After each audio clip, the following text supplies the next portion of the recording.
সম্পদ আল্লাহ দিয়েছে, ওই সম্পদ আল্লাহর রাস্তায় ব্যয় করতে হবে। যদি আল্লাহর রাস্তায় ওই সম্পদ ব্যয় করতে পারে আর সঠিক জায়গায় আপনি যদি ওই সম্পদ বন্টন করে দিতে পারে, তাহলে আপনি আল্লাহর কাছে আর যে পেশ করতে পারবেন, হে রব তুমি আমাকে সম্পদশালী করেছ, আর সম্পদ আমি তোমার রাস্তায় অকাতরে দান করেছি। গান বাজনা আড্ডায় আমি তো এই সম্পদ নষ্ট করি না। যেখানে কোরআনের কথা হয়েছে, যেখানে কোরআনের আন্দোলন হয়েছে, যেখানে মসজিদ হয়েছে, মাদ্রাসা হয়েছে, এতিম বাচ্চারা ছিল, তাদের সাহায্য সহযোগিতার মাধ্যমে আমি এই সম্পদ ব্যয় করেছি। আমি ইমাম আমল যাই কিছু করি না কেন, এর বিনিময়ে জান্নাত চাই না।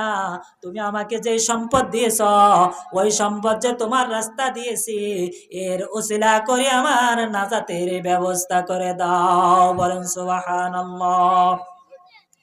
আল্লাহ তাআলা সূরা রুমের মাঝে ঘোষণা করে দিয়েছেন, আওয়ালাম ইয়ারাউ আন্নাল্লাহা ইয়াবসুতুর রিজকা লিমান ইয়াশাউ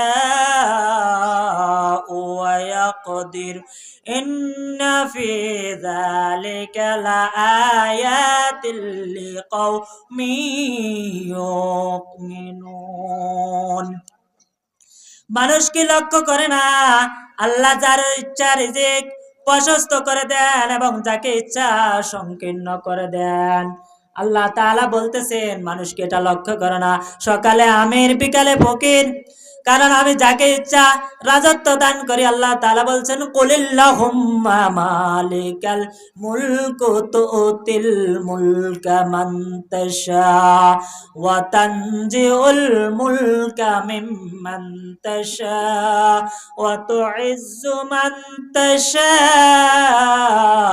ওয়া তুযিল্লু মান তাশা বিয়াদিকাল খায়র। আল্লাহ তাআলা বলছেন, আমি যাকে ইচ্ছা তাকে রিজিক দিয়ে থাকি, সম্পদ দিয়ে থাকি, আবার যার থেকে ইচ্ছা আমি রিজিকটা ছিনিয়ে নিয়ে থাকি। যাকে ইচ্ছা আমি ক্ষমতার উচ্চ আসনে দান করে থাকি, যাকে ইচ্ছা প্রেসিডেন্ট বানায়, আবার যাকে ইচ্ছা আমি সেইখান থেকে টানে ইসরে নেমে ফেলি। সেটা আপনারা দেখেছেন কিনা? দেখেছেন অবশ্যই। কারণ আল্লাহ তাআলা যে আল্লাহ সম্মান দিতে পারে, সে আল্লাহ আবার অপমানিত লাঞ্ছিত বেজ্জতি করতে পারেন। কারণ যদি আপনি আল্লাহ তাআলার হুকুম এবং বিধানকে বাস্তবায়ন না করেন, কোরআনের বিধান দিয়ে সমাজ রাষ্ট্র পরিচালনা না করে, সে আল্লাহ আপনাকে সম্মান দিয়েছেন, আবার সে আল্লাহ আপনাকে অপমানিত করবেন। এজন্য সম্মানের মালিক আল্লাহ, অপমানের মালিক আল্লাহ। এজন্য আল্লাহর সম্পদ আল্লাহর রাস্তা ব্যয় করব, তাহলে আল্লাহ তাআলা আমাদের সম্পদকে আরো বহু গুণে বৃদ্ধি করে দিবেন। বলেন সুবহানাল্লাহ।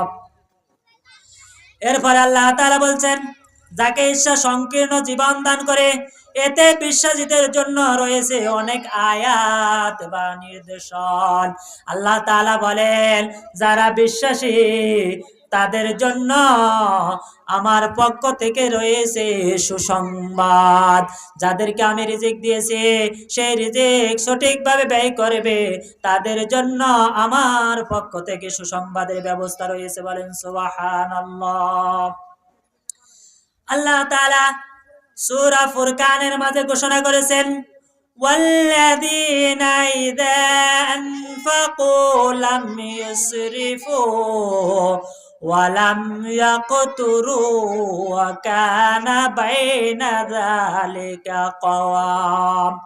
আল্লাহ তাআলা বলেন, আল্লাহর প্রিয় বান্দাদের বৈশিষ্ট্য হলো, যখন তারা ব্যয় করে তখন অপব্যয় করে না। তারা সদা সর্বদা ইসলামের পক্ষে ব্যয় করে, ইমানের পক্ষে ব্যয় করে। তারা সদা সর্বদা সচেষ্ট থাকে কিভাবে ইসলামের সাহায্য সহযোগিতা করা যায়। বলেন সুবহানাল্লাহ। ইসলামের জন্য যারা অর্থ সম্পদ ব্যয় করে, তাদের জন্য আল্লাহ তাআলা জান্নাতে সুব্যবস্থা রাখবেন। আল্লাহ তাআলা তাদের ব্যয়কে জান্নাতের ব্যয় হিসেবে কবুল করে নেবেন। আর প্রয়োজনে খরচের কর্পণ্য করে না এবং তারাও দুনিয়ার মধ্যস্থ অবলম্বন করে।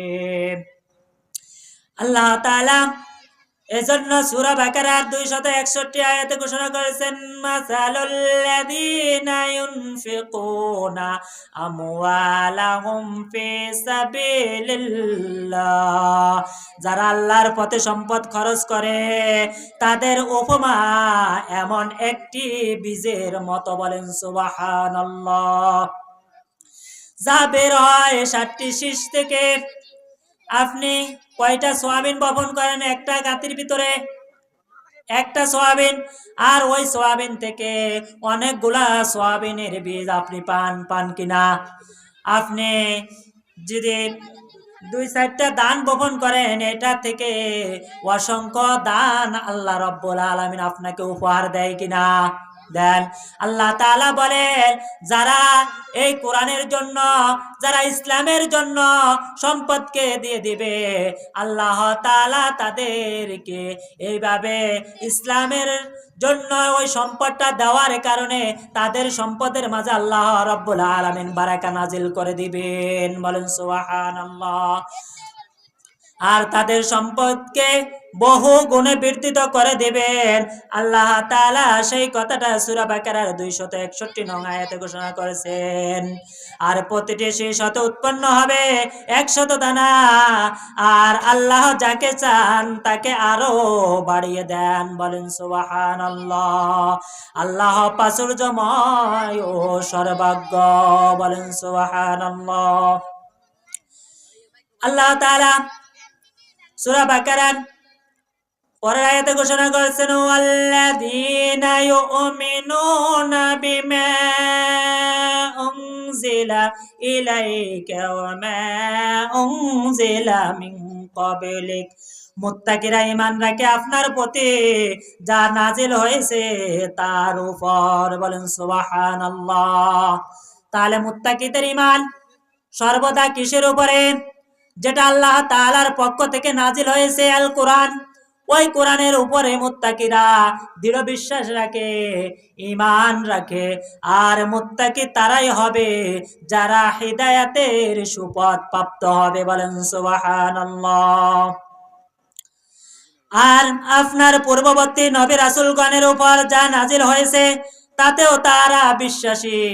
যারা মুত্তাকি হবে তারা যে 100 সহিবা 4খানা কিতাব, তাওরাত, জাবুর, ইনজিল, আর যখন কুরআনুল কারীম নাজিল হয়েছে ওগুলা রহিত হয়েছে, মনসুখ হয়ে গিয়েছে। আর ওগুলার সকল বিধানগুলা বাস্তবায়ন করেছে কুরআনুল কারীম। বলেন সুবহানাল্লাহ। মুত্তাকিদের চতুর্থ গুণাবলী হিসাবে উল্লেখ করা হয়েছে মুহাম্মদুর রাসূলুল্লাহ সাল্লাল্লাহু আলাইহি ওয়াসাল্লাম এর দিন ও কিতাবের প্রতি তারা ঈমান আনবে। মুহাম্মদুর রাসূলুল্লাহ সাল্লাল্লাহু আলাইহি ওয়াসাল্লাম যে দিন প্রতিষ্ঠার জন্য বুকের তাজা রক্ত দিয়েছেন, মাথায় লোহার টোকে ঢুকেছে, 360টা জখম খেয়েছেন, ওই দিন প্রতিষ্ঠার জন্য শুধুমাত্র যারাই মুত্তাকি তারাই ওই দিনের জন্য আন্দোলনের সৈনিক হবে। বলেন সুবহানাল্লাহ। ওই আন্দোলনের সৈনিক হওয়ার জন্য আমরা সবাই প্রস্তুত আছি কিনা? আল্লাহ তাআলাকে দেখান যে আমরা সবাই ইসলামী আন্দোলনের জন্য সদা সর্বদা প্রস্তুত। আল্লাহ তুমি তোমার বান্দাদেরকে ইসলামের জন্য, কোরআনের জন্য কবুল করে নাও। বলেন আমিন। আর এই কৃপণতা হবে তাদের জন্য খুবই মন্দ।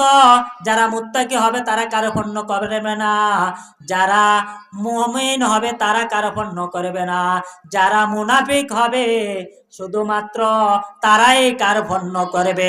তাদের কাছে যখন ইসলামের কথা বলা হবে তাদের অন্তরে আগুন লেগে যাবে, তখন তারা মুখটাকে ফিরিয়ে নিয়ে যাবে।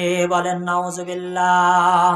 মুত্তাকিরা এই কিতাবের প্রতিটা শব্দ বর্ণের উপরে বিশ্বাস স্থাপন করবে, কারণ মুত্তাকিরা এই কিতাব আল্লাহ তাআলার পক্ষ থেকে নাজিল হয়েছে।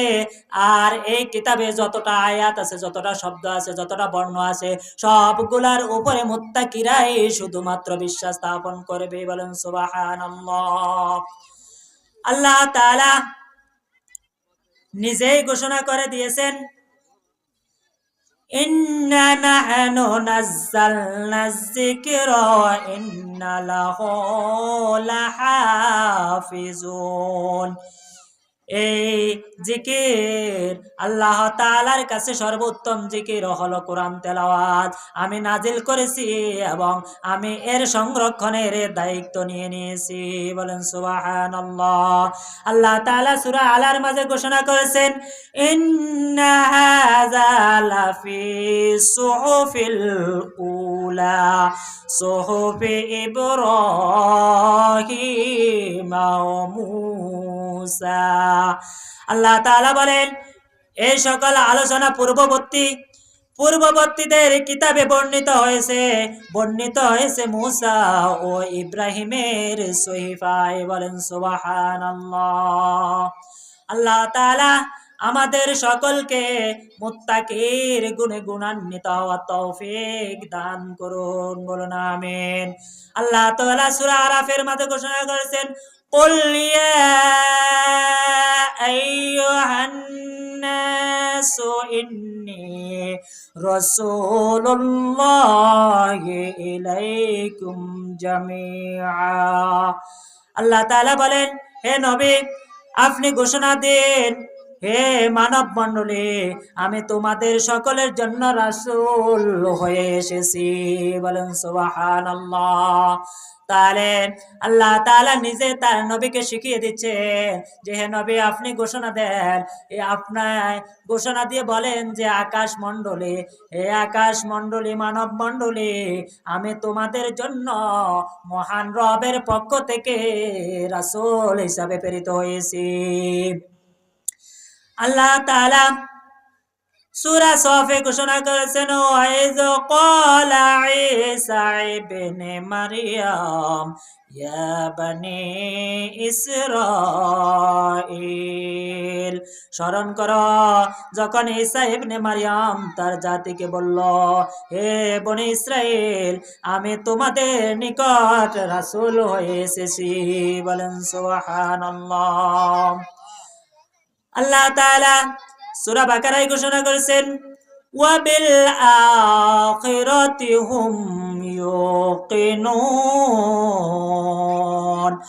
কোরআনের হিদায়াত লাভের জন্য মুত্তাকি সেই শ্রেষ্ঠ এবং শেষ গুণ থাকতে হবে। তা হলো